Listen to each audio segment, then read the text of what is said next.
आज चालू कर रहे हैं कैश फ्लो स्टेटमेंट। पहले इसका मीनिंग समझ लेते हैं, फिर उसके बाद में कौन कौन सी एक्टिविटीज इसके अंदर आएगी उसको समझ लेते हैं, और उसका फॉर्मेट क्या होगा फिर वो देख लेते हैं। कौन कौन से क्वेश्चंस हमको इस चैप्टर के अंदर करने चाहिए जो एग्जाम के व्यू पॉइंट से अच्छे हैं, उनको हम नोट डाउन कर लेंगे और उसके ऊपर हम प्रैक्टिस करेंगे। ठीक है, तो सबसे पहले अगर कैश फ्लो स्टेटमेंट का मीनिंग समझें, that is cash flow statement, ये तीन वर्ड से मिलके बना है पूरा का पूरा, जिसको शॉर्ट में सीएफएस बोलते हैं। ठीक है, कैश वर्ड जो है उसमें दो चीजें कंसीडर होती है, एक cash, that is cash in hand, इसके साथ में कैश इक्विवेलेंट भी कंसीडर करते हैं। कैश के साथ में कैश इक्विवेलेंट भी कंसीडर करते हैं। तो ये जो कैश इक्विवेलेंट है ना, ये क्या है? तो कैश इक्विवेलेंट क्या है? तो इसमें हम ऐसा बोल सकते हैं, जो हमारा बैंक बैलेंस है वो भी कैश के जैसा है। दूसरा, अगर हमारे पास में चेक पड़ा है, that is check in hand, वो भी क्या हो जाएगा? अपना इसी चीज का पार्ट हो जाएगा, इक्विवेलेंट का। अगर हमारे पास में बैंक ड्राफ्ट पड़ा है, बैंक ड्राफ्ट पड़ा है हमारे पास में, तो वो भी किस चीज का पार्ट होगा? कैश इक्विवेलेंट का पार्ट होगा। And the most important thing, that is marketable securities, that is marketable securities. तो it is also the part of cash equivalent. But एक चीज समझिएगा यहाँ पे, कि ये कैश इन हैंड और bank balance, cheque in hand, bank draft, ये जितनी भी चीजें हैं ना, ये सब की सब बैलेंस शीट के अंदर कैश एंड कैश इक्विवेलेंट में प्रेजेंट होती है।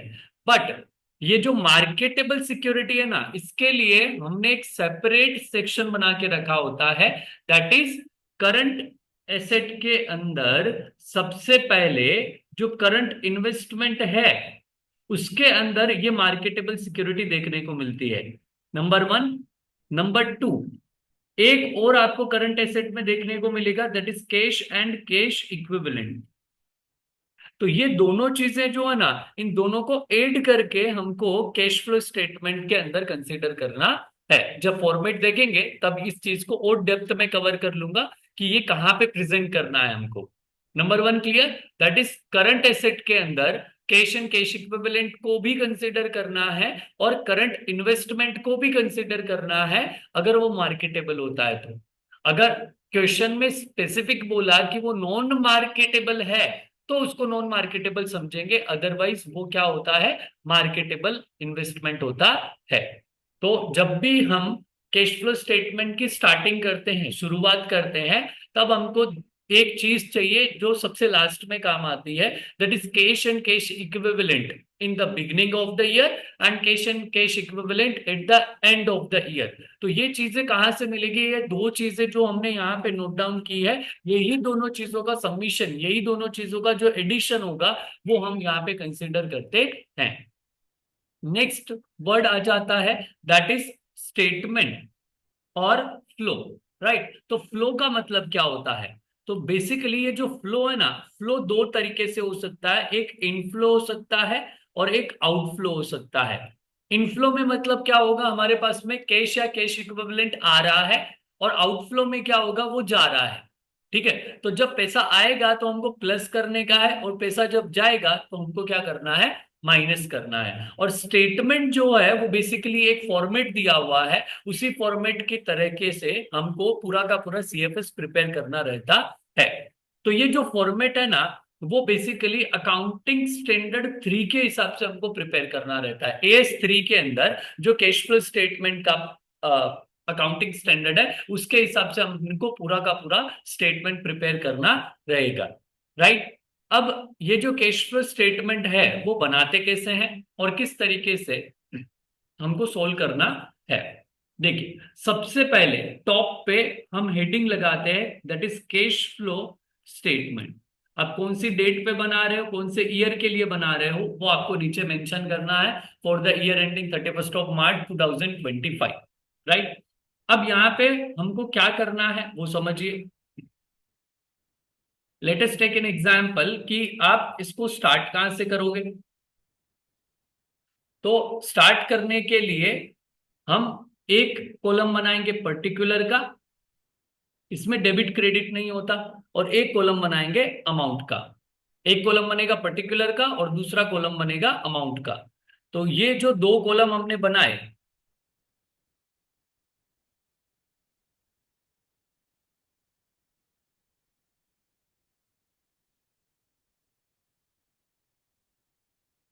ये दो कॉलम के बेस पे ही हमारा पूरा काम हो जाएगा।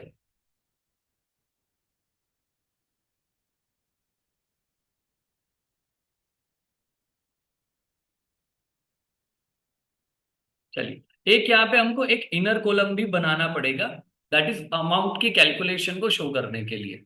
तो सबसे पहले पूरे के पूरे कैश फ्लो स्टेटमेंट को हम तीन कैटेगरीज में, पूरे बिजनेस की तीन कैटेगरीज में डिवाइड करते हैं। सबसे पहले आ जाता है cash flow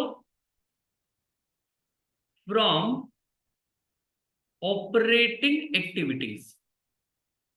cash flow from operating activities. Second आ जाता है cash flow from investing activities. And third आ जाता है cash flow from financing activities.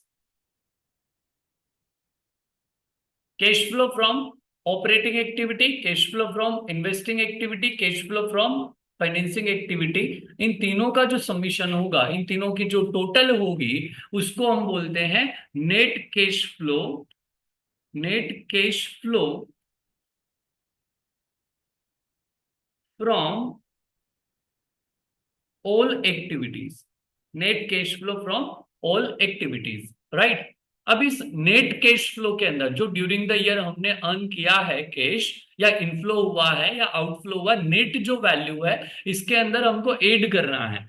इसमें ऐड क्या करना है, जो कैश हमारे पास में स्टार्टिंग ऑफ द ईयर में था, यानी कि हम यहां पे लिखेंगे cash and cash equivalent in the beginning of the year.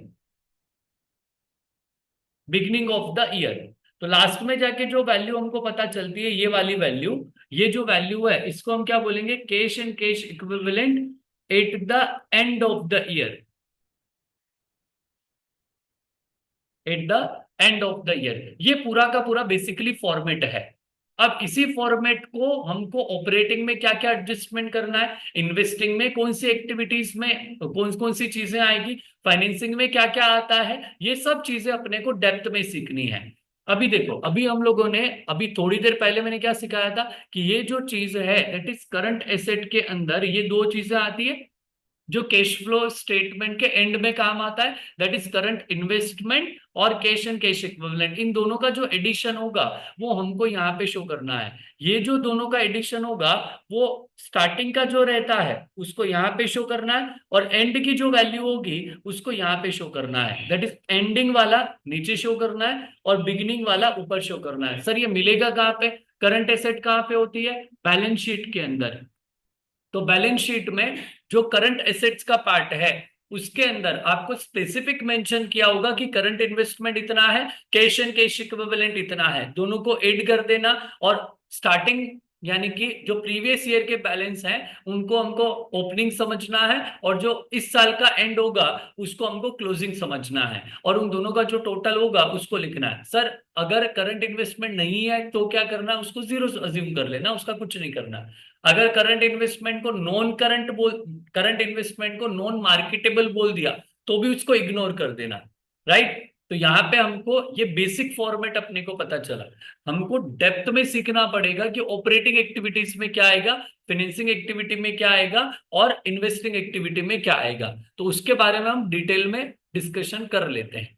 सबसे पहले कि जो फाइनेंसिंग एक्टिविटी है उसके अंदर क्या चीजें कवर होगी। मैं पूरा कैश फ्लो स्टेटमेंट रिवर्स में ही बताऊंगा, क्योंकि बैलेंस शीट से हमको दो चीजें पता चल गई, राइट। बैलेंस शीट से हमको cash and cash equivalent in the beginning पता चल गया, cash and cash equivalent at the end पता चल गया। तो इन दोनों चीजों का, इसका और इसका जो डिफरेंस होगा उससे हम ये चीज कैलकुलेट कर सकते हैं, दैट इज नेट कैश कितना जनरेट हुआ है ऑल एक्टिविटी से, वो हमको पता चल जाएगा। अब हमको फाइनेंसिंग एक्टिविटी के बारे में देखना है। फाइनेंसिंग एक्टिविटी में क्या क्या चीजें आएंगी? जो भी ऑर्गेनाइजेशन है, जो भी कंपनी है, उसको पैसा कहाँ से मिल रहा है? जो भी ऑर्गेनाइजेशन है उसको पैसा कहाँ से मिल रहा है? तो जो भी कंपनी है भाई, उसको पैसा कहाँ से मिलेगा? हो सकता है कि कुछ शेयर होल्डर है, उन्होंने पैसा दिया होगा, इन्वेस्टमेंट किया है कंपनी के अंदर। हो सकता है कि डिबेंचर होल्डर से कंपनी को पैसा मिला हो सकता है कि बैंक और किसी फाइनेंशियल इंस्टीट्यूशन से ऑर्गेनाइजेशंस को, कंपनी को पैसा मिला हो, राइट। हो सकता है कि बैंक ओवरड्राफ्ट कंपनी ने लिया हो बैंक से, वो हो सकता है, राइट। तो यहाँ पे हमारे पास में बहुत सारे ऑप्शंस हैं जहां से ऑर्गेनाइजेशंस को फंड मिल सकता है। अब जब पैसा मिल रहा है ना कंपनी को, तो वो सब चीजें प्लस में जाती है, वो सब चीजें प्लस में जाएगी। लेकिन जब यही कंपनी वापिस शेयर होल्डर को पैसा रिटर्न करेगी, यही कंपनी जब डिबेंचर्स का रिडम्पशन करेगी या बैंक लोन का रीपेमेंट करेगी या फिर बैंक ओवरड्राफ्ट का रीपेमेंट करेगी, तो वो सब चीजें आउटफ्लो ऑफ कैश में कन्वर्ट हो जाती है। तो बेसिकली हमको यहाँ पे इनफ्लो और आउटफ्लो को समझना है कि पैसा आएगा कब और पैसा जाएगा कब, राइट। और जिन लोगों से कंपनी ने बोरो किया है पैसा या फाइनेंस लिया है, उन लोगों को कुछ ना कुछ कंपनी को वापस देना पड़ता है। जैसे शेयर होल्डर के केस में कंपनी डिविडेंड पे करती है, और जो डिबेंचर होल्डर्स हैं या बैंक लोन है, उन पे कंपनी इंटरेस्ट पे करती है, राइट। तो यहाँ पे हमको इनफ्लो और आउटफ्लो को समझना है। तो हम क्या करते हैं, दो कैटेगरी डिवाइड कर देते हैं कि फाइनेंसिंग एक्टिविटी में इनफ्लो कब होगा चीजों का और आउटफ्लो कब होगा। इनफ्लो होगा तब हमको प्लस करना है और आउटफ्लो होगा तब हमको माइनस करना है, सिंपल है। इनफ्लो कब होगा? जब कंपनी ने शेयर्स इशू किए हैं, that is issue of shares. Shares दो टाइप के हो सकते हैं, इक्विटी शेयर्स भी हो सकते हैं और प्रेफरेंस शेयर्स भी हो सकते हैं। कंपनी ने शेयर्स इशू किए तो कंपनी को पैसे मिले। बस यहाँ पे ये चीज ध्यान रखना, बोनस इशू नहीं होना चाहिए और अदर देन कैश कंसिडरेशन में इशू नहीं होना चाहिए, क्योंकि वहां पे कैश जनरेट नहीं होगा कंपनी के पास में। सेकेंड वन, अगर कंपनी ने इशू किए हैं डिबेंचर्स, कंपनी डिबेंचर्स इशू कर सकती है तो पैसा मिलेगा। अगर कंपनी ने बैंक से या किसी भी ऑर्गेनाइजेशन से, फाइनेंशियल ऑर्गेनाइजेशन से, बैंक से लोन लिया है, लोन टेकन, अगर लोन लिया है ऑर्गेनाइजेशन ने, कंपनी ने, तो इनफ्लो हो रहा है। नंबर फोर, अगर बैंक ओवरड्राफ्ट हो जाए, that is increase in bank OD, overdraft की वैल्यू बढ़ गई, मतलब ऑर्गेनाइजेशन के पास में पैसा आया, कंपनी के पास में पैसा आया, ओवरड्राफ्ट की लिमिट बढ़ रही है, तो अमाउंट बढ़ रहा है, तो राइट। तो ये सब जितनी भी चीजें यहाँ पे इनफ्लो हो रहा है। डिबेंचर्स के साथ में हो सकता है कंपनी ने बॉन्ड्स वगैरह भी इशू किए हो सकता है कि पब्लिक डिपॉजिट लिया हो, ये सब चीजें जो है उनमें कंपनी के पास में पैसा आएगा, राइट। ठीक है। अब कंपनी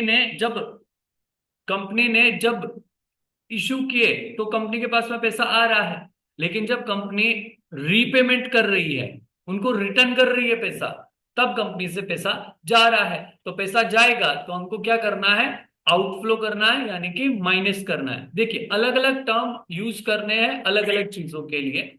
जैसे इक्विटी शेयर के केस में हम क्या वर्ड यूज करते हैं, बाईबैक। क्या वर्ड यूज करेंगे, buyback, buyback of equity shares, अगर कंपनी रीपेमेंट कर रही है इक्विटी शेयर होल्डर का।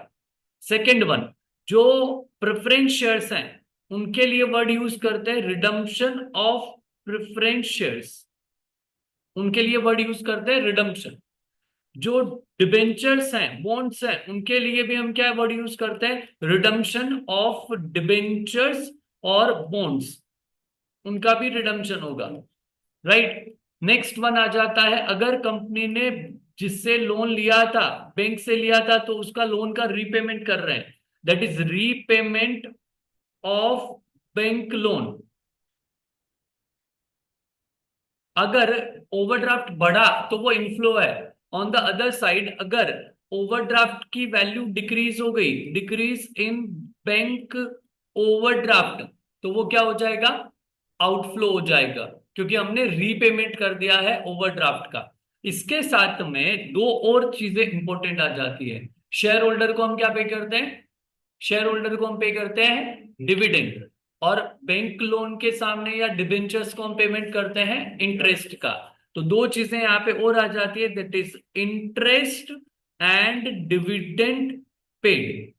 तो ये दो चीजें जो अगर हमने पे की है हमारे शेयर होल्डर को, हमारे डिबेंचर होल्डर को, हमारी बैंक को जिनसे हमने लोन लिया, हमारी बैंक जिनसे हमने ओवरड्राफ्ट लिया, तो ये सब चीजों पे हमको पेमेंट करना है। तो पेमेंट करोगे तो हमारा आउटफ्लो हो जाएगा, तो हमको क्या करना है, उसको माइनस करना है। तो फाइनेंसिंग एक्टिविटी में इतनी चीजें आएगी। अब एक चीज फील करके देखना, जिन लोगों ने हमको पैसे दिए तो वो हमसे पैसे मांग रहे हैं, भले वो इक्विटी शेयर होल्डर हो, प्रेफरेंस शेयर होल्डर हो, डिबेंचर्स हो, बैंक लोन हो, या कोई भी चीज हो, राइट। तो उन लोगों को हम पे करेंगे फ्यूचर में, राइट। तो वो हमारे लिए क्या हो गया, लाइबिलिटी हो गया। तो जितनी भी फाइनेंसिंग एक्टिविटी की चीजें हैं वो हमको बैलेंस शीट में कहाँ पे मिलेगी, वो हमको बैलेंस शीट में मिलेगी इक्विटी एंड लाइबिलिटीज के अंदर। इक्विटी एंड लाइबिलिटीज के अंदर मिलेगी। कहां कहां पे मिल सकता है, पहला जो शेयर होल्डर फंड है, जो शेयर होल्डर फंड है उसमें मिल सकता है। क्या नाम से मिलेगा, शेयर कैपिटल के नाम से मिल सकता है। सर एक और चीज होती है यहाँ पे, that is reserve and surplus. अब रिजर्व एंड सरप्लस में कब मिलेगा, to be very specific, security premium reserve हो तो ही आपको कंसीडर करना है। और कब कंसीडर करना है, जब सिक्योरिटी प्रीमियम रिजर्व बढ़ रहा है, डिक्रीज हो रहा है ना सिक्योरिटी प्रीमियम, तो कंसीडर मत करना, राइट। सिक्योरिटी प्रीमियम रिजर्व बढ़ रहा है तो वो फाइनेंसिंग एक्टिविटी का पार्ट होगा कि हमने शेयर्स इश्यू किए, डिबेंचर्स इश्यू किए और प्रीमियम पे इश्यू किए हैं, right. On the other side अगर मैं नॉन करंट लाइबिलिटीज की बात करूं तो उसके अंदर लॉन्ग टर्म बोरोइंग्स मिलता है, एंड लॉन्ग टर्म बोरोइंग्स में भी जनरली डिबेंचर्स या बैंक लोन ही होता है। डिबेंचर्स होगा या फिर बैंक लोन होगा, तो वो भी हमारे फाइनेंसिंग एक्टिविटी का पार्ट होगा। या तो हमने इश्यू किए हैं तो वैल्यू बड़ी होगी प्रीवियस ईयर के कंपैरिजन में, लोन लिया है तो वैल्यू बड़ी होगी। और अगर वैल्यू कम हो रही है, इसका सिंपल मीनिंग ये है कि हमने रीपेमेंट किया है, हमने रिडम्पशन किया है।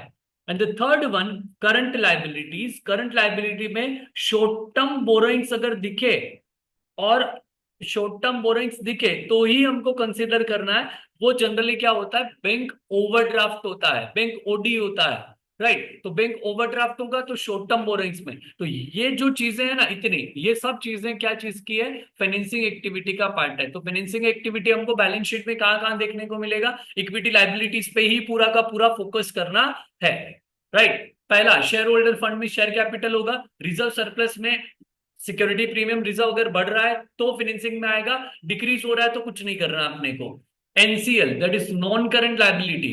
नॉन करंट लाइबिलिटी में लॉन्ग टर्म बोरोइंग्स होगा, लॉन्ग टर्म बोरोइंग्स के अंदर डिबेंचर्स या बैंक लोन होगा, बढ़ रहा है कम हो रहा है, इनफ्लो है कि आउटफ्लो वो देखना पड़ेगा। And third one that is current liability, उसके अंदर हमको शॉर्ट टर्म बोरोइंग्स देखने को मिलेगा, दैट इज बैंक ओवरड्राफ्ट देखने को मिलेगा। तो ये जितनी भी चीजें हैं, ये सब की सब चीजें हमारे फाइनेंसिंग एक्टिविटी का पार्ट होती है। किस चीज का पार्ट होती है, फाइनेंसिंग एक्टिविटी का पार्ट होगी। सर इंटरेस्ट पेमेंट की इंफॉर्मेशन कहाँ होगी, सर डिविडेंड पेमेंट की इंफॉर्मेशन कहाँ होगी, तो यहाँ पे स्पेसिफिक दिया रहता है कि इंटरेस्ट पेमेंट कितना हुआ है। अगर नहीं लिखा हुआ है तो रेट ऑफ इंटरेस्ट मेंशन होता है, जैसे 10% डिबेंचर है तो वो डिबेंचर्स की रेट है इंटरेस्ट पेमेंट की, तो उसके हिसाब से आपको कैलकुलेशन करनी पड़ेगी कितने डिबेंचर्स है, multiply by rate of debenture, rate of interest on debentures.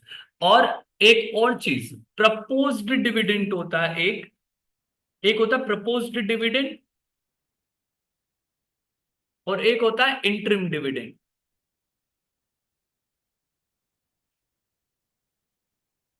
Interim dividend जो भी प्लस माइनस करना है वो करंट ईयर से रिलेटेड ही करना है। तो अगर मैं फाइनेंसिंग एक्टिविटी की बात करूं तो फाइनेंसिंग एक्टिविटी में इंटरिम डिविडेंड हम हमारे शेयर होल्डर को पे कर रहे हैं, तो हमको क्या करना है, माइनस करना है। फाइनेंसिंग एक्टिविटी में क्या करना है, माइनस करना है, बिकॉज ये क्या होता है हमारा आउटफ्लो होता है। और प्रपोज डिविडेंड जो है वो प्रीवियस ईयर का कंसिडर करना है, क्योंकि पिछले साल का प्रपोज किया हुआ डिविडेंड इस साल पेमेंट होगा। तो अगेन प्रीवियस ईयर का जो डिविडेंड है, प्रीवियस ईयर का प्रपोज डिविडेंड जो है, वो हमको क्या करना है, फाइनेंसिंग एक्टिविटी के अंदर माइनस करना है, क्योंकि वो आउटफ्लो होगा। इनका सेकंड इफेक्ट आता है ऑपरेटिंग एक्टिविटीज के अंदर। सेकंड इफेक्ट आएगा ऑपरेटिंग एक्टिविटी में, तब वहां पे मैं वापस से कवर कर दूंगा। ठीक है, समझे इतना पार्ट? चलो नेक्स्ट देखते हैं इन्वेस्टिंग एक्टिविटी। ठीक है, तो इन्वेस्टिंग एक्टिविटी में क्या क्या आ जाएगा? फाइनेंसिंग वाला जो पार्ट है वो तो पूरा क्लियर हो गया। इन्वेस्टिंग एक्टिविटी मतलब जो भी फंड ऑर्गेनाइजेशन को मिला है, वो पैसा गया कहाँ पे, वो कंपनी ने पैसा इन्वेस्ट कहाँ पे किया है। अब इन्वेस्टमेंट दो तरीके से कर सकती है कंपनी, कि भाई खुद के ही बिजनेस में एसेट्स वगैरह परचेज कर ली, और दूसरा किसी दूसरी कंपनी के शेयर्स परचेज कर लिए, किसी को लोन दे दिया। ठीक है, तो ये दो तरीके से हम इन्वेस्टमेंट को क्लासिफाई कर सकते हैं। तो इन्वेस्टमेंट जो है वो बेसिकली हम दो तरीके से कर सकते हैं। एक खुद के ही ऑर्गेनाइजेशंस में इन्वेस्टमेंट कर रहे हैं, जिसको मैं बोल देता हूं इन हाउस इन्वेस्टमेंट है। और एक हम बोल देते हैं आउटसाइड इन्वेस्टमेंट है। इन हाउस इन्वेस्टमेंट मतलब कंपनी ने टेंजिबल एसेट्स में इन्वेस्ट कर दिया, कंपनी ने इंटेंजिबल एसेट्स में इन्वेस्ट कर दिया। तो ये जो इन्वेस्टमेंट होगा ना, इसको हम बोलेंगे इन हाउस इन्वेस्टमेंट। और टेंजिबल इंटेंजिबल एसेट्स में इन्वेस्ट करने से कंपनी को क्या होता है, फायदा होता है। That is called profit earn करने के इंटेंशन से कंपनी रन कर रही है, राइट। एंड आउटसाइड इन्वेस्टमेंट में कंपनी ने इन्वेस्टमेंट किया है। अब इन्वेस्टमेंट बेसिकली वैसे तो दो टाइप का होता है, एक करंट इन्वेस्टमेंट और एक non current investment. Current investment is the part of cash and cash equivalent, already हम लोगों ने कवर कर लिया। और जो नॉन करंट इन्वेस्टमेंट है ना, उसको हम यहाँ पे कैटेगराइज करते हैं।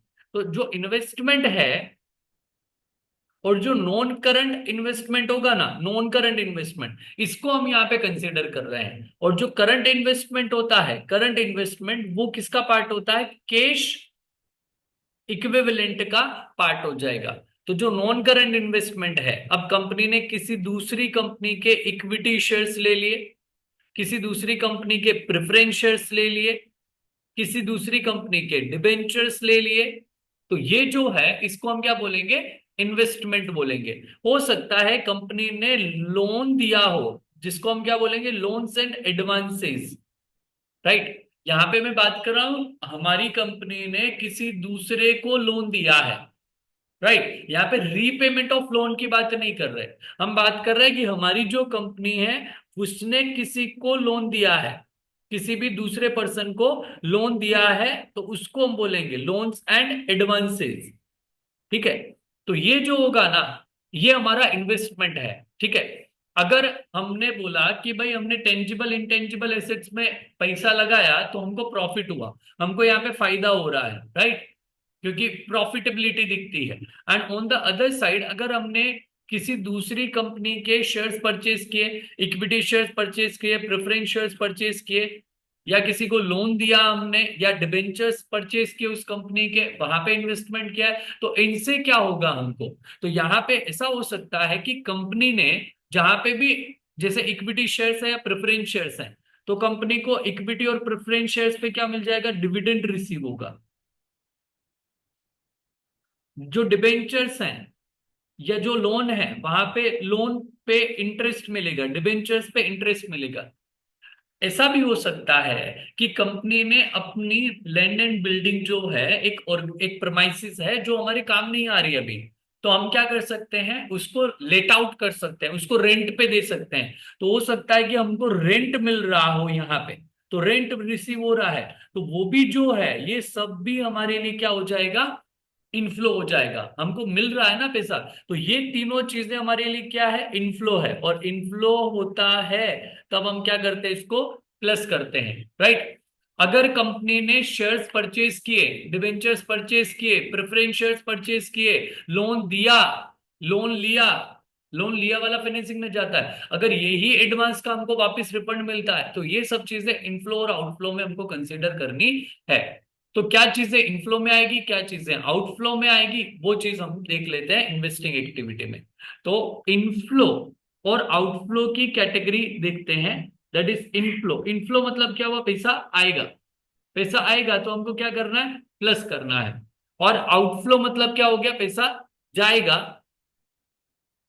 तो हमको क्या करना है, उसको माइनस करना है। ठीक है। अब इनफ्लो होगा ना, इनफ्लो कब होगा, जब हमने हमारी टेंजिबल एसेट को बेचा, that is sale of tangible asset. हो सकता है सेल ऑफ इंटेंजिबल एसेट हो, राइट। हो सकता है कि ऑर्गेनाइजेशन ने इन्वेस्टमेंट सेल कर दिए, sale of non current investment.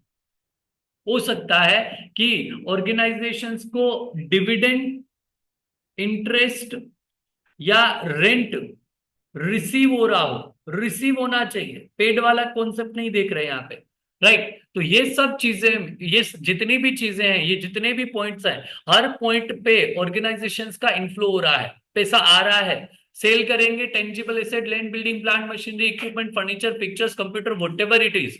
तो जो भी चीज बेचोगे टेंजिबल एसेट्स, उससे पैसा आएगा। इंटेंजिबल एसेट्स बेचोगे, गुडविल, कॉपीराइट, पेटेंट, ट्रेडमार्क जो भी है, उनको अगर बेच रहे हो तो भी पैसा आएगा। नॉन करंट इन्वेस्टमेंट, किसी कंपनी के शेयर्स खरीदे उसको बेच रहे हो, इन्वेस्टमेंट किया हमने उसको बेच रहे हो, गवर्नमेंट बॉन्ड्स में पैसा डाला था उसको बेच रहे हो, या फिर उनसे हमको इंटरेस्ट मिल रहा है, या डिविडेंड मिल रहा है, या रेंट रिसीव हो रहा है, तो इन सब चीजों में इनफ्लो ऑफ कैश है तो हमको प्लस करना पड़ेगा।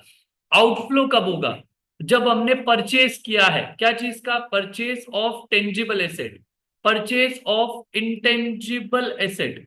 हो सकता है कि हमने इन्वेस्टमेंट किया हो, that is purchase of non current investment.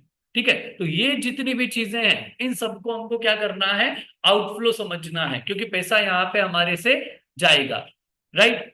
अब सबसे बड़ी तकलीफ, सबसे बड़ी प्रॉब्लम जो आती है ना इन्वेस्टिंग एक्टिविटी में, वो आती है, जैसे एक क्वेश्चन कोई भी लेते हैं, उसमें मशीनरी सेल की, परचेज की, उसकी इंफॉर्मेशन होती है। तो उस पर डिप्रिसिएशन लगाना है, कितना लगाना है, कैसे लगाना है, तो उसके लिए हमको एक वर्किंग नोट बनाना पड़ता है, उस एसेट का वर्किंग नोट बनाना पड़ता है। तो ताकि हमको पता चल सके कि सेल वैल्यू कितनी है, परचेज वैल्यू कितनी है, डिप्रिसिएशन कितना है, वो सब चीजों की कैलकुलेशन हमको पता चल सके, राइट। हमारे पास में दो टाइप की सिचुएशन आ सकती है। एक जिसके अंदर एक्यूमुलेटेड डेप्रिसिएशन, यानी कि प्रोविजन फॉर डेप्रिसिएशन हम अलग से मेंटेन करते हैं, और एक जिसमें अलग से मेंटेन नहीं करते हैं। अगर हम डेप्रिसिएशन, प्रोविजन फॉर डेप्रिसिएशन अलग से मेंटेन नहीं करते हैं, तो हमको एक नॉर्मल मशीन का या जो भी एसेट है उसका अकाउंट ओपन करना रहता है। और क्या क्या इंफॉर्मेशन वहां पे शो करेंगे, जैसे मैं एक नॉर्मल एसेट का अकाउंट बना देता हूं। एसेट के अकाउंट में हमारे पास में क्या क्या चीजें आएगी। क्या सर ये अकाउंट ओपन करना जरूरी होता है? यस, डेफिनेटली जरूरी होता है, इसके बिना तो आप कैलकुलेशन कर ही नहीं पाओगे। और it is the part of your cash flow statement, तो आपको शो करना ही पड़ेगा, राइट। तो हमारे पास में कोई भी अकाउंट होगा, उसकी दो साइड होगी, एक डेबिट और एक क्रेडिट। एक पर्टिकुलर हुआ कॉलम, एक अमाउंट का कॉलम, तीसरा पर्टिकुलर का कॉलम वापिस, और एक अमाउंट का कॉलम। चलिए, सबसे पहले जो भी एसेट है उसका ओपनिंग बैलेंस, तो उसको हम बोलते हैं बैलेंस ब्रोक डाउन। जो ओपनिंग बैलेंस है कहां दिया होगा, बैलेंस शीट के अंदर मेंशन होगा। दूसरा, जो क्लोजिंग बैलेंस है वो क्रेडिट साइड में लिखना है, that is balance carried down, और ये जो है वो क्लोजिंग बैलेंस हो जाएगा। इन दोनों की वैल्यू हमको बैलेंस शीट में दी रहती है। अब डिपेंडिंग ऑन द क्वेश्चन और एडजस्टमेंट गिवन कि क्या इंफॉर्मेशन आपको देके रखी है, हो सकता है कि क्वेश्चन में डेप्रीसिएशन की वैल्यू देके रखी हो, कि depreciation charge during the year, तो डेप्रीसिएशन आपको क्रेडिट साइड में शो करना है। हो सकता है कि हमको सेल वैल्यू देके रखी है, तो हम लिखेंगे बाई बैंक, जो भी सेल वैल्यू है। हो सकता है कि सेल करने से हमको लॉस हुआ, तो वो प्रॉफिट एंड लॉस, लॉस में लिखना है, मतलब क्रेडिट साइड में अपने को लिखना है। अगर प्रॉफिट हुआ तो हम प्रॉफिट एंड लॉस, प्रॉफिट वाला जो पार्ट है वो हमको यहाँ पे शो करना पड़ेगा on the debit side of the asset account, right. इसका जो भी डिफरेंस होता है, अगर कुछ आ रहा है तो वो हो सकता है कि परचेज का डिफरेंस हो, कि हमने ड्यूरिंग द ईयर कोई भी एसेट परचेज की होगी। हो सकता है कि क्वेश्चन में कुछ इंफॉर्मेशन हो, कुछ इंफॉर्मेशन नहीं हो। जनरली परचेज कब होगा? जब ओपनिंग वैल्यू कम है और क्लोजिंग वैल्यू ज्यादा है, तब हमारा परचेज हो सकता है एसेट के अंदर। अगर ओपनिंग वैल्यू ज्यादा है और क्लोजिंग वैल्यू कम है तो डेफिनेटली हमारा सेल होगा, और उसकी इंफॉर्मेशन जो भी क्वेश्चन में दी होगी, तो जितनी भी रिक्वायर्ड इंफॉर्मेशन है आप पुट कर दीजिए, जो भी डिफरेंस आएगा वो आपका बैलेंसिंग फिगर जो होगा वो आपको वैल्यू पता चल जाएगी। तो ये जो आएगी इसका नॉर्मल स्ट्रक्चर है, नॉर्मल फॉर्मेट है, जो हमको पता होना चाहिए। एक इसमें सबसे बड़ी प्रॉब्लम आती है, ये तो विदाउट पीएफडी हो गया, विदाउट एक्यूमुलेटेड डिप्रिसिएशन हो गया। अब अगर विथ पीएफडी है, अगर क्वेश्चन में मतलब बहुत हाई चांसेस होते हैं कि आपको एक्यूमुलेटेड डिप्रिसिएशन का अकाउंट पूछा ही जाएगा, वो इंफॉर्मेशन दी ही होती है। तो यहाँ पे क्या करेंगे? तो आपको सबसे पहले एक एसेट का अकाउंट ओपन करना है, और एक आपको पीएफडी का अकाउंट ओपन करना है, जिसको हम एक्यूमुलेटेड डिप्रिसिएशन बोलते हैं। ये दो अकाउंट हमको ओपन करने पड़ेंगे। पहला काम, दोनों के ओपनिंग बैलेंसेस हमको लिखने हैं। अभी हम लोगों ने देखा एसेट का ओपनिंग बैलेंस होता है डेबिट साइड में, और क्लोजिंग बैलेंस होता है क्रेडिट साइड में। तो हम ओपनिंग बैलेंस लिख लेंगे यहां पे, that is balance brought down, और क्लोजिंग बैलेंस लिख देंगे यहां पे, that is balance carried down. This is closing balance and this is opening balance. Right, opening closing लिख दिया।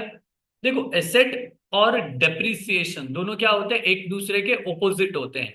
तो एक्यूमुलेटेड डेप्रिसिएशन में जो ओपनिंग बैलेंस होगा वो ऑपोजिट साइड में जाएगा। राइट, तो यहां पे ऑन क्रेडिट साइड हम लिखेंगे balance brought down, that is opening balance, और क्लोजिंग बैलेंस लिखेंगे यहां पे, that is balance carried down. ये क्लोजिंग बैलेंस होता है। ओपनिंग और क्लोजिंग बैलेंस हमने दोनों अकाउंट के अंदर लिख दिया है। राइट, दोनों अकाउंट के अंदर हमने ओपनिंग बैलेंस और क्लोजिंग बैलेंस लिख दिया।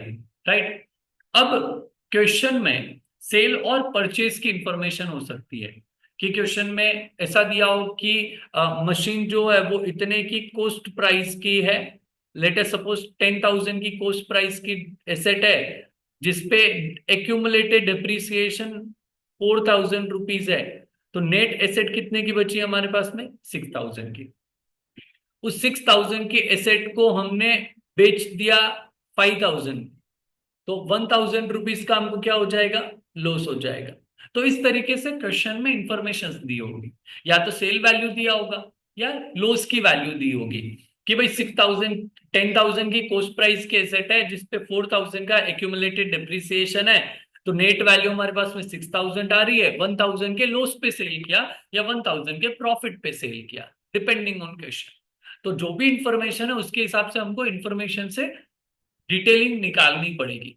तो जो भी एक्यूमुलेटेड डिप्रिसिएशन है ना उस एसेट पे, जो भी एक्यूमुलेटेड डिप्रिसिएशन है जो मैंने येलो हाईलाइट किया है, वो जो चीज है ना, इसको हमको क्या करना पड़ेगा? ट्रांसफर करना पड़ेगा एक्यूमुलेटेड डिप्रिसिएशन के अकाउंट से। कहां पे? एसेट के अकाउंट पे।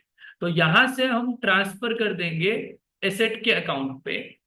तो जितना भी एक्यूमुलेटेड डिप्रिसिएशन, पूरा वैल्यू नहीं बोल रहा हूं, जो एसेट हमने बेची उससे रिलेटेड जो डिप्रिसिएशन है वो, ये चला जाएगा यहां पे एसेट के अकाउंट में, और हम लिख देंगे एक्यूमुलेटेड डिप्रिसिएशन, जो भी उसकी वैल्यू है वो। तो मैं यहाँ पे हाईलाइट कर देता हूं इस कलर से कि भाई ये वैल्यू हम लोगों ने यहां से ली है। राइट, ये जो वैल्यू है ना, ये वैल्यू हमने यहां पे ट्रांसफर की है। राइट, पहला। दूसरा, सेकंड आ जाता है जो सेल वैल्यू है, कितने में हमने बेचा उसको, दैट इज बाय बैंक। जो सेल वैल्यू है वो हमको यहां पे लिखनी है। अगेन हमको लॉस हुआ तो प्रॉफिट एंड लॉस, लॉस लिख देंगे। अगर प्रॉफिट हुआ तो प्रॉफिट एंड लॉस, प्रॉफिट लिख देंगे। अब इसका जो भी डिफरेंस आएगा एसेट अकाउंट में, जो भी डिफरेंस आएगा वो आपका हो सकता है कि हमने कुछ एसेट परचेज की हो, वो वैल्यू यहाँ पे आ जाएगी। तो और एक्यूमुलेटेड डेप्रिसिएशन में अगर कोई भी चीज का डिफरेंस आ रहा है तो हो सकता है कि वो हमने during the year depreciation charge किया है। समटाइम क्या होता है क्वेश्चन में ये वाली इंफॉर्मेशन दी होती है कि भाई डेप्रिसिएशन जो है वो हमने चार्ज किया। तो डिफरेंस क्या चीज का पता चल जाएगा, डिफरेंस पता चल जाएगा कि एसेट से रिलेटेड डेप्रिसिएशन कितना था जो हमने सेल किया है। तो अल्टीमेटली ये फॉर्मेट फिक्स है, ये इंफॉर्मेशन फिक्स है, आपको वैल्यूज पुट करनी है, राइट। तो या तो पीएफडी के बिना होगा या पीएफडी के साथ में होगा। तो जैसे इंफॉर्मेशन है उसके हिसाब से आपको अकाउंट बना के इंफॉर्मेशन पुट करनी है। हो सकता है कि इन्वेस्टमेंट सेल परचेज किया हो सकता है पेटेंट से रिलेटेड कुछ इंफॉर्मेशन हो तो पेटेंट सेल परचेज कुछ किया हो। तो ये जो भी चीज होगी वो अकाउंट अगर आप बनाएंगे तो ही आपको वैल्यूज पता चल पाएगी। तो इन्वेस्टिंग एक्टिविटी के अंदर हम लोगों ने क्या देखा, इन्वेस्टिंग एक्टिविटी इन्वेस्टमेंट दो टाइप से हो सकता है। इन हाउस इन्वेस्टमेंट हो सकता है, आउटसाइड इन्वेस्टमेंट हो सकता है। In house investment tangible assets, land, building, plant, machinery, furniture, pictures, computer वगैरह वगैरह वगैरह। इंटेंजिबल एसेट्स में goodwill, patent, trademark, copyright, computer software, ये सब आते हैं। इन सब चीजों पे इन्वेस्ट करने का एक ही पर्पज होता है कि कंपनी को प्रॉफिट अर्न करना है। आउटसाइड इन्वेस्टमेंट अगर कंपनी करती है, आउटसाइड इन्वेस्टमेंट अगर कंपनी करेगी तो हो सकता है कि वो इन्वेस्टमेंट करंट इन्वेस्टमेंट हो which is the part of the cash and cash equivalent. And non current investment अगर होगा तो वो नॉन करंट इन्वेस्टमेंट मतलब लॉन्ग टर्म इन्वेस्टमेंट कंपनी कर रही है। जैसे इक्विटी शेयर्स है, प्रेफरेंस शेयर्स है, डिबेंचर्स है, या कंपनी ने लोन दे के रखा है किसी को, तो वो सब चीजें इसके अंदर आ जाएगी। तो कंपनी अगर लोन देती है किसी को, या इक्विटी शेयर्स में इन्वेस्टमेंट करती है, प्रेफरेंस शेयर्स में इन्वेस्टमेंट करती है, डिबेंचर्स में इन्वेस्टमेंट करती है, ये सब आपका इन्वेस्टिंग एक्टिविटी का पार्ट होगा। इन्वेस्टमेंट करने से हमको डिविडेंड मिल सकता है, हमको इंटरेस्ट मिल सकता है, हो सकता है कि हमने बिल्डिंग को या प्लांट मशीनरी को रेंट पे दिया तो रेंट रिसीव हो सकता है। तो ये सब चीजें हमारी यहाँ पे आएगी। तो बेसिकली हमारे पास में दो चीजें होती है, एक होगा इनफ्लो फ्रॉम इन्वेस्टिंग एक्टिविटी, एक outflow from investing activity. Inflow होगा उसको प्लस करना है, that is sale of tangible asset, sale of intangible asset, sale of non current investment, या फिर हमने जिसको लोन दिया था उससे वापस से हमको पैसा मिल रहा है, रिफंड हो रहा है लोन वाला पैसा, तो वो इनफ्लो हो सकता है। आउटफ्लो में क्या आ जाएगा, purchase of tangible asset, purchase of intangible asset, purchase of non current investment. और इनफ्लो के अंदर तीन चीजें और आ जाती है, दैट इज रेंट रिसीव हो रहा है, डिविडेंड रिसीव हो रहा है, या इंटरेस्ट रिसीव हो रहा है। तो it is all about investing activity. फिर आपको जो भी अकाउंट्स प्रिपेयर करने पड़ेंगे, कोई मशीन है या प्लांट मशीनरी है या इक्विपमेंट है, बिल्डिंग है, लैंड बिल्डिंग है, जैसे भी इंफॉर्मेशन है, बस एक चीज याद रखना, लैंड अगर सेपरेट देके रखा है तो लैंड पे डिप्रिसिएशन चार्ज नहीं होता है। अब यहाँ पे समझना है क्या काम की इंफॉर्मेशन है। यहाँ पे हमने बोला परचेज किया, हमने एसेट को हमने परचेज किया, तो ये तो आउटफ्लो है, तो माइनस करेंगे। ये जो हमने सेल किया है एसेट को, ये चीज क्या हो गया, इनफ्लो हुआ, ठीक है। इन दो चीजों के अलावा इन्वेस्टिंग में कुछ भी नहीं आएगा। ये जो है ये क्या हो जाएगा, इनफ्लो हो जाएगा, इनफ्लो इन इन्वेस्टिंग एक्टिविटी। और ये जो है इसको हम क्या बोल देंगे, आउटफ्लो इन इन्वेस्टिंग एक्टिविटी।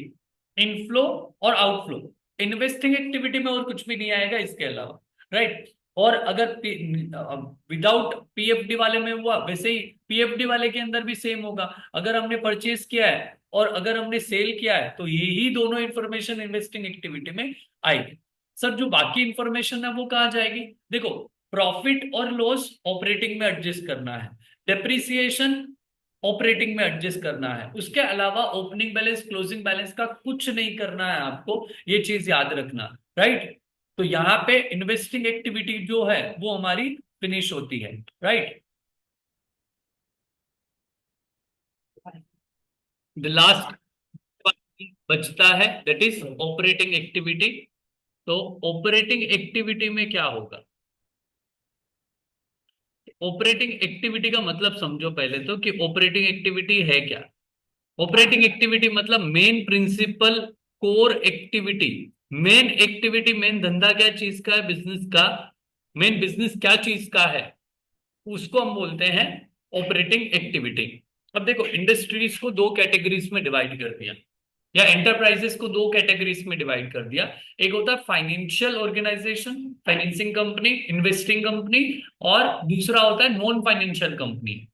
जो नॉन फाइनेंशियल कंपनी है ना, उनका काम होता है कोई प्रोडक्ट बना के सेल कर का प्रॉफिट अर्न करना, वो सब चीजें।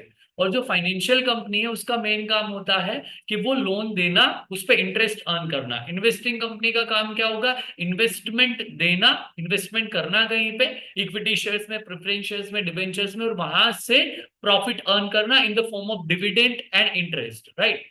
तो जो मेन एक्टिविटी है वो डिपेंड करेगा कि क्या टाइप की कंपनी आपकी है, फाइनेंसिंग कंपनी है या फिर नॉन फाइनेंशियल कंपनी है, राइट। तो जो भी मेन एक्टिविटी होगी उससे हमको क्या पता चलता है, प्रॉफिट पता चलता है। तो ये जो प्रॉफिट होगा ना, इस प्रॉफिट को एडजस्टमेंट करना पड़ेगा। इस प्रॉफिट का एडजस्टमेंट करके हमको पता चलेगा कि कैश प्रॉफिट कितना है हमारे बिजनेस के अंदर।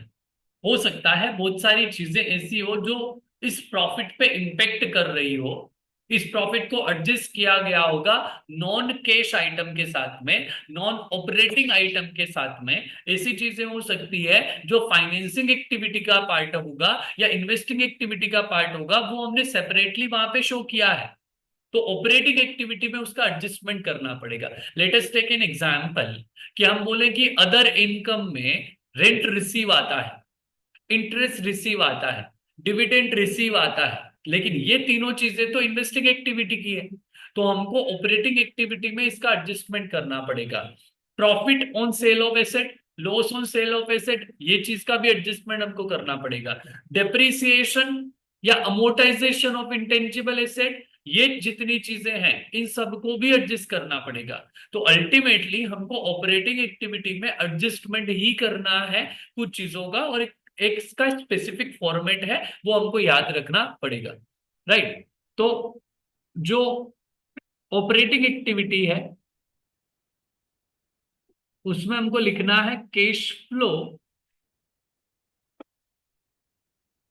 फ्रॉम ऑपरेटिंग एक्टिविटी, और इसकी शुरुआत होती है नेट प्रॉफिट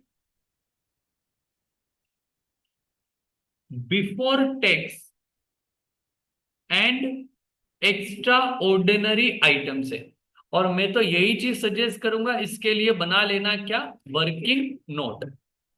इसकी जो भी वैल्यू आएगी, अब सर वर्किंग नोट बनाना कैसे है, तो वर्किंग नोट पहले समझ लेते हैं। वर्किंग नोट बनाओगे तो उसको कैसे बनाना है वो समझ लो।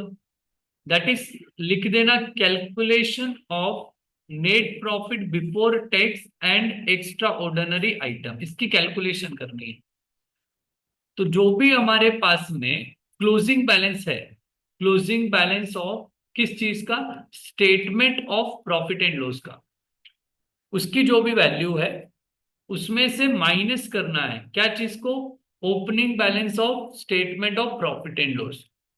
तो हमको पता चल जाएगा नेट हमने कितना एडिशन किया है statement of profit and loss में। ये दोनों चीजें पता कहां से चलेगी, ये हमारे रिजर्व एंड सरप्लस का पार्ट होती है।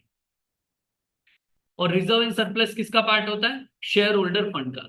तो शेयर होल्डर फंड के अंदर रिजर्व एंड सरप्लस में आपको नोट्स टू अकाउंट्स में मिल जाएगा कि statement of profit and loss का क्लोजिंग बैलेंस कितना है और statement of profit and loss का ओपनिंग बैलेंस कितना है। तो क्लोजिंग में से ओपनिंग माइनस करेंगे तो हमको नेट वैल्यू पता चल जाएगी। फिर आ जाता है कि हमको इसमें कुछ चीजें ऐड करनी है। जैसे हम ऐड करेंगे यहाँ पे प्रोविजन फॉर टैक्स, जो करंट ईयर में प्रोविजन क्रिएट किया उसकी वैल्यू को। दूसरा जो प्रपोज्ड डिविडेंड है, प्रपोज डिविडेंड कौन से ईयर का, प्रीवियस ईयर वाला जो करंट ईयर में पे किया होगा। इंटरिम डिविडेंड है, इंटरिम डिविडेंड उसको भी हमको क्या करना है, वापस से ऐड करना है जो करंट ईयर में हमने पे किया है। हो सकता है कि कंपनी ने ट्रांसफर किया है, किसमें, जनरल रिजर्व में, transfer to general reserve, profit का एक पार्ट हमने जनरल रिजर्व में ट्रांसफर कर दिया। ठीक है, तो ये जितनी चीजें इनका एडजस्टमेंट करना पड़ेगा, तो हमारे पास में एक वैल्यू आएगी। मैं एक्स्ट्रा ऑर्डिनरी आइटम को यहाँ पे कंसीडर नहीं कर रहा, रीजन एग्जाम के अंदर बहुत कम चांसेस होते हैं आने के, लेकिन फिर भी अगर एक्स्ट्रा ऑर्डिनरी लॉसेस हैं तो उसको एडबैक करते हैं। अगर हमको टैक्स रिफंड हुआ है तो हमको क्या करना पड़ेगा, यहाँ पे माइनस करना पड़ेगा। एक्स्ट्रा ऑर्डिनरी इनकम होगी तो हमको प्लस करना पड़ेगा। तो ये जो अमाउंट आएगा, this amount is known as NPBT and extraordinary item, मतलब net profit before tax and extraordinary item. ये जो चीज है इसको हमको कहाँ पे पुट करना है, इस जगह पे पुट करना है। इसके अंदर हमको एडजस्टमेंट करना है सबसे पहले, तो जो नॉन कैश आइटम होंगे ना उनको हटा दो। Adjustment of non cash and non operating item, मतलब जो ऑपरेटिंग एक्टिविटी का पार्ट नहीं है तो किसका पार्ट होगा, या तो इन्वेस्टिंग का होगा या फिर फाइनेंसिंग का होगा। नॉन कैश मतलब ऐसी चीजें, ऐसे खर्चे, ऐसी इनकम जो कैश में डील ही नहीं हुआ। एग्जाम्पल डेप्रिसिएशन, एग्जाम्पल अमोर्टाइजेशन या रिटर्न ऑफ ऑफ लॉसेस, और गुडविल, पेटेंट, ट्रेडमार्क, इन सबको राइट ऑफ किया हो। ठीक है, या provision for doubtful debt increase किया हो या डिक्रीज किया हो, इन सबका एडजस्टमेंट अपने को यहाँ पे करना पड़ेगा। तो जो चीजें हमको ऐड करनी है, जिनसे हमारा प्रॉफिट ड्रॉप हुआ था, प्रॉफिट कम हुआ था, उसको वापस से एड बैक करना है। जैसे सबसे पहले depreciation during the year, depreciation जो भी चार्ज किया ड्यूरिंग द ईयर वो आ जाएगा। अगर आपने कोई भी चीज अमोर्टाइज की है, अमोर्टाइजेशन ऑफ इंटेंजिबल एसेट,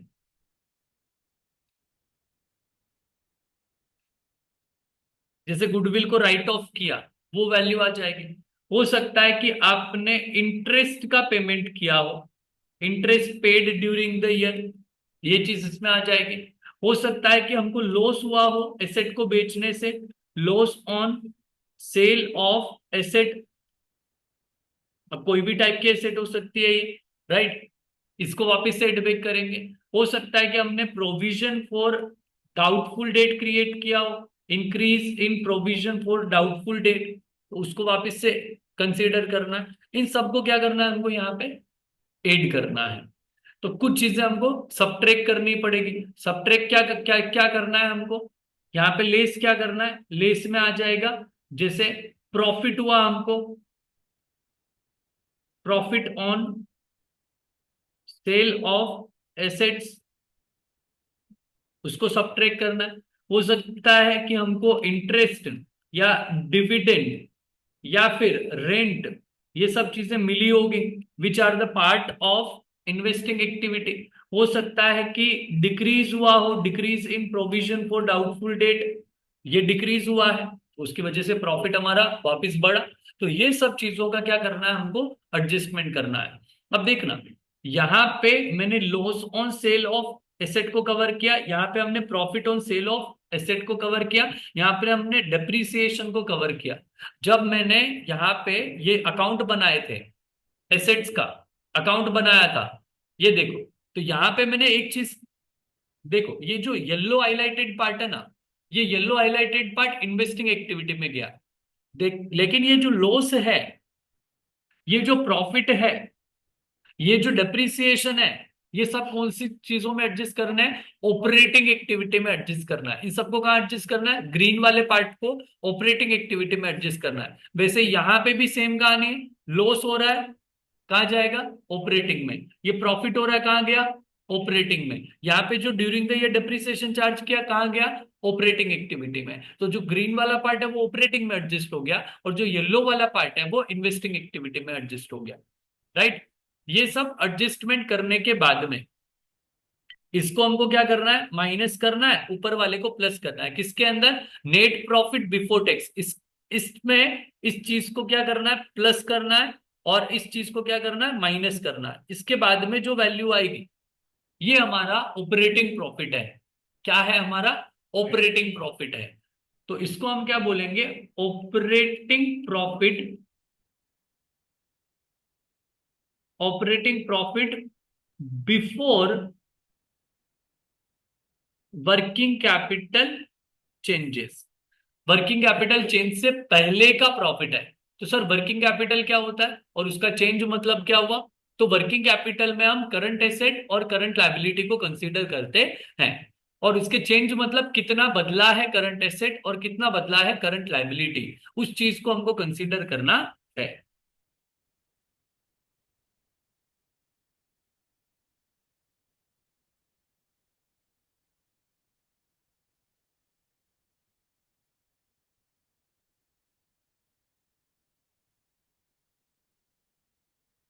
तो वर्किंग कैपिटल का एडजस्टमेंट देख लेते हैं, which is most important part.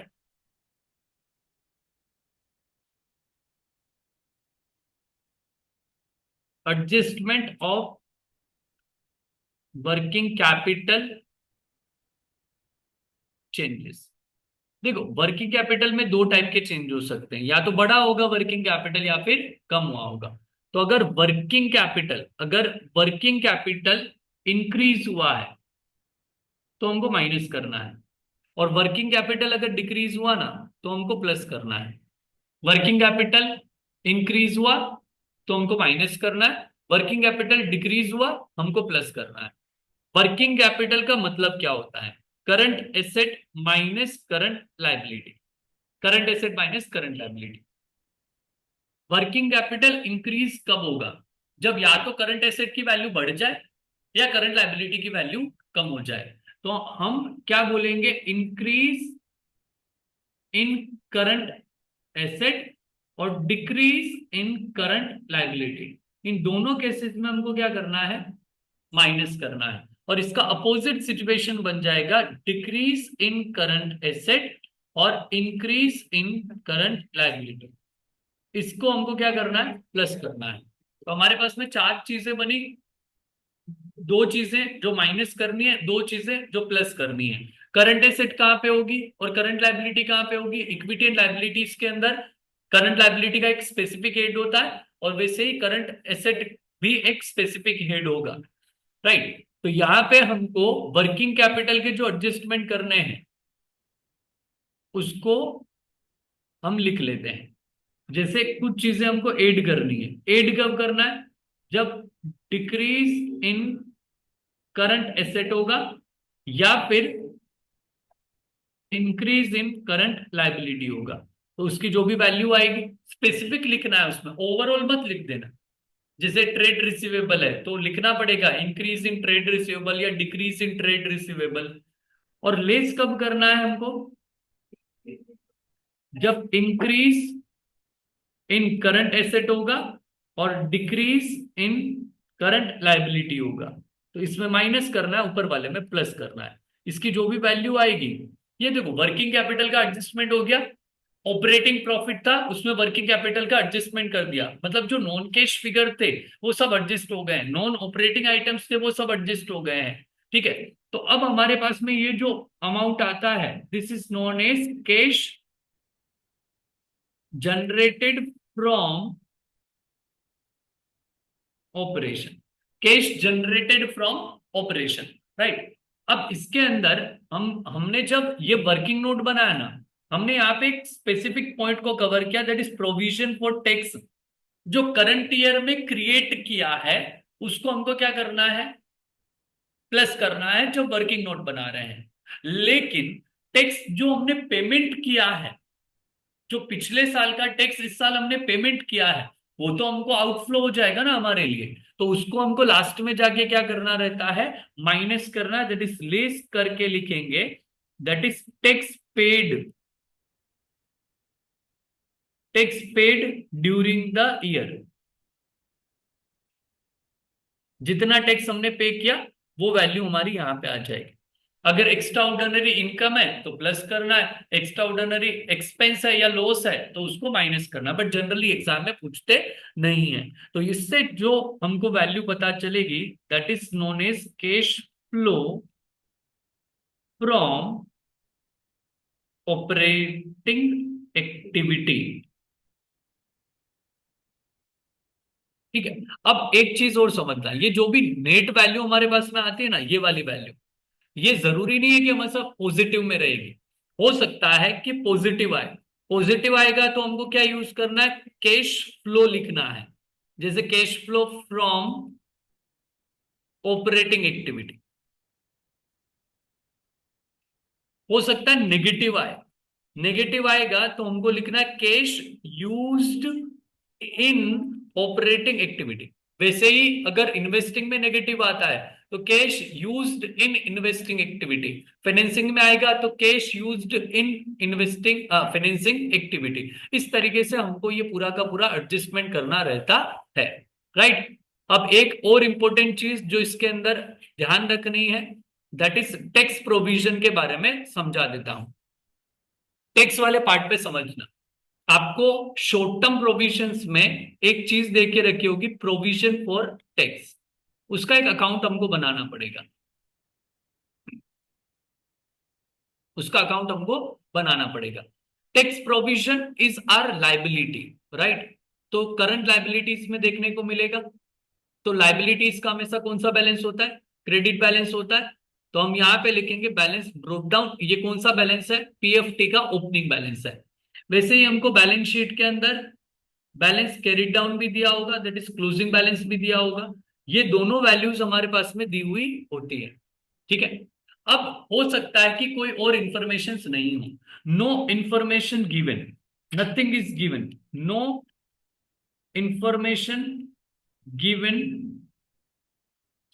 In question, कुछ नहीं दिया है तो क्या करोगे, तो ऐसा समझोगे कि ओपनिंग बैलेंस जो है, जो ओपनिंग बैलेंस है वो हमने पे कर दिया, पेड ड्यूरिंग द ईयर। अगर हमने पे किया है तो पैसा गया, तो यहां लिखेंगे टू बैंक। जो हमने टैक्स पे किया ना ड्यूरिंग द ईयर, उसकी वैल्यू। ठीक है। और जो क्लोजिंग अमाउंट है, जो क्लोजिंग बैलेंस है, वो हमने प्रोविजन क्रिएट किया है, provision created during the year, कि हमने इतना प्रोविजन क्रिएट किया है। तो जो प्रोविजन क्रिएट किया वो हम यहां पे लिख देंगे by statement of profit and loss. ये जो प्रोविजन क्रिएट किया वो वाली वैल्यू है। तो ये प्रोविजन वाला पार्ट कहां जाता है, ये जाता है हमारा जब नोट्स टू अकाउंट्स बनाते हैं, ये वाला जो ग्रीन कलर मैंने किया।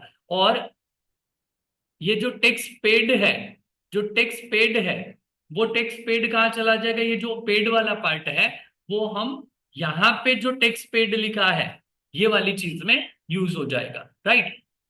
हो सकता है कि क्वेश्चन में इन दोनों में से, यानी ग्रीन और येलो जो है, टैक्स पेड की इंफॉर्मेशन दी हो तो टैक्स पेड की वैल्यू पुट कर देना, तो प्रोविजन पता चल जाएगा। प्रोविजन की वैल्यू देके रखी होगी तो टैक्स पेड की वैल्यू पता चल जाएगी। राइट। सिंपल है। तो ये जो है इसको हम बोलेंगे पूरा का पूरा cash flow from operating activities. ये हाईली इंपॉर्टेंट चांसेस है कि एग्जाम के अंदर स्पेसिफिक ऑपरेटिंग एक्टिविटी पूछे आपको, क्योंकि 2024 का जो एग्जाम हुआ था 23-24 का, उसमें क्वेश्चन पूरा फुल फ्लेजेस था बट सिर्फ ऑपरेटिंग एक्टिविटी पूछा। तो हाई चांसेस है ऑपरेटिंग एक्टिविटीज के बारे में पूछने के लिए। ठीक है।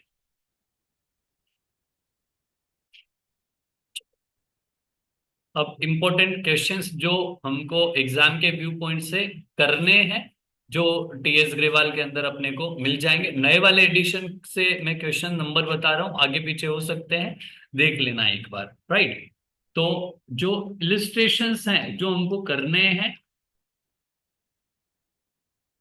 एक्सरसाइज के क्वेश्चंस देख लेंगे। इलिस्ट्रेशंस जो है वो नंबर नोट डाउन कर लो, कौन कौन से क्वेश्चंस हमको करने की जरूरत है। That is question number, that is illustration number 50, 51, दो हुए। उसके बाद में 52, उसके बाद में 53, ये भी करने लायक है। फिर उसके बाद में 54 भी कर सकते हो, अच्छा क्वेश्चन है ये भी। उसके बाद में डायरेक्टली आना 56 पे, 55 करने की इससे जरूरत नहीं है, 56 पे आना। उसके बाद में अगर ओवरऑल सारे एडजस्टमेंट कवर करने हो, सारे एडजस्टमेंट कवर करने हो, तो 57 नंबर का जो क्वेश्चन है उसमें सारे एडजस्टमेंट हो जाएंगे, ओवरऑल सब कुछ कवर हो जाता है, ओवरऑल क्वेश्चन सब कुछ कवर हो जाएगा, मतलब पूरा चैप्टर ही कवर हो जाता है उसके अंदर। उसके बाद में आ जाओ डायरेक्टली क्वेश्चन नंबर एक ले लेना, इलिस्ट्रेशन नंबर 61। ये सिंपल क्वेश्चन पेपर जो लास्ट ईयर का था, जो प्रीवियस ईयर का था, उसके अंदर आपको दिया था, जो सीबीएसई ने रिलीज किया उसका क्वेश्चन है वो, ठीक है। उसके बाद में एक्सरसाइज के जो क्वेश्चन हैं उन पे आते हैं।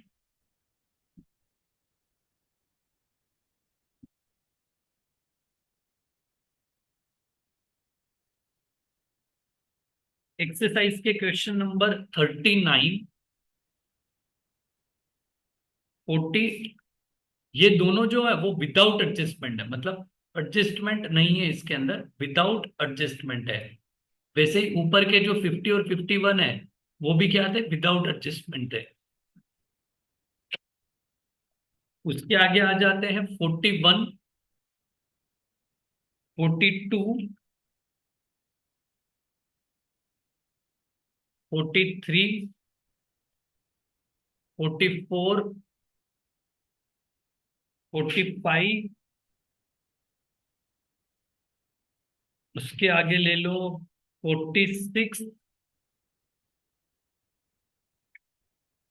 उसके आगे 47, 48, 49।